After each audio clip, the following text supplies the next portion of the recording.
Salut, ça va?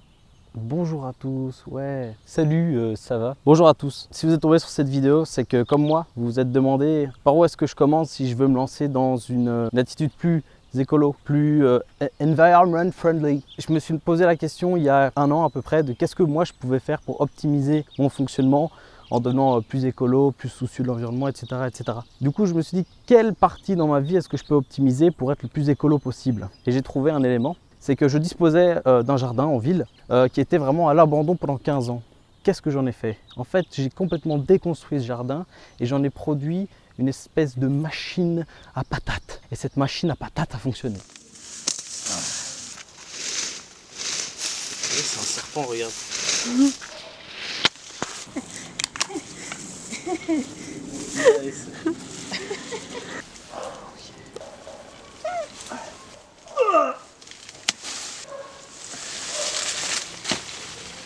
Chargez!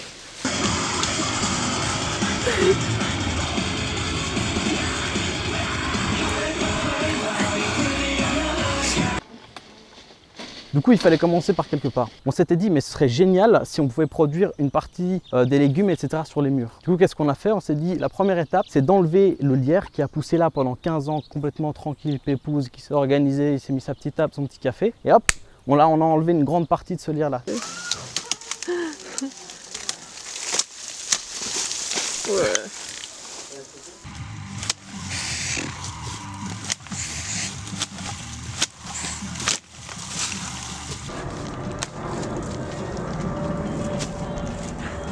Il faut l'appel. Et pas celle-ci. L'appel, t'as compris ou quoi? Les jeux de mots, les blagues.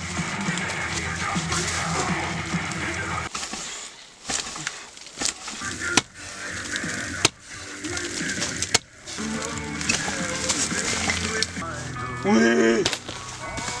Décède.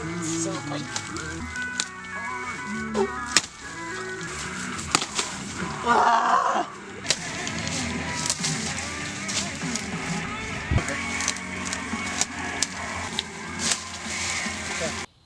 Ce qui est très important à noter, c'est que rien n'est jeté. C'est-à-dire qu'en gros, tout ce qu'on a enlevé, tout ce qu'on a coupé, etc., va être composté et va être réutilisé par la suite pour fertiliser tous les sols. Aïe! C'est les copains qui se mettent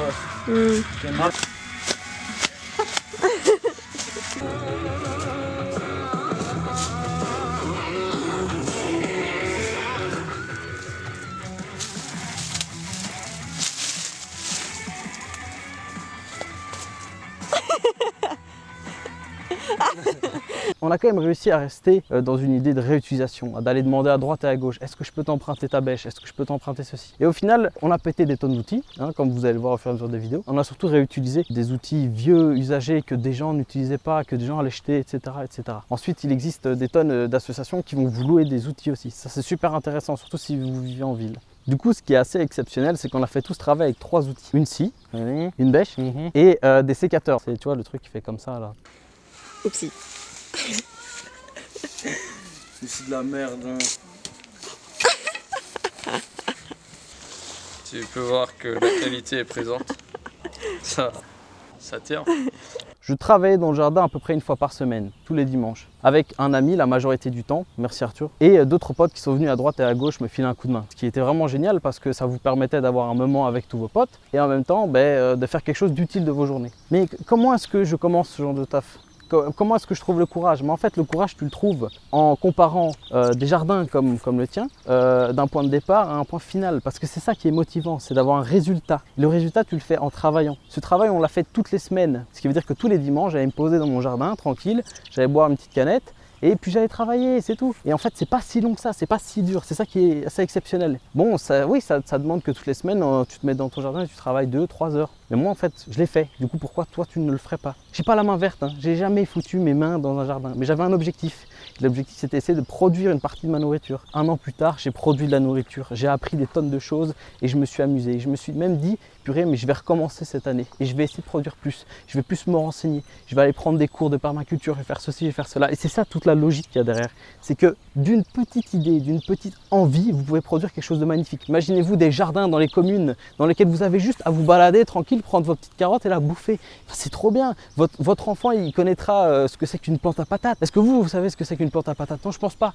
Ben, moi maintenant je sais. Moi je le savais pas il y a un an. Je peux vous dire que moi j'étais paumé quoi. Je savais même pas à quoi ça ressemblait toutes ces plantes qui nous produisent notre nourriture. C'est pas logique.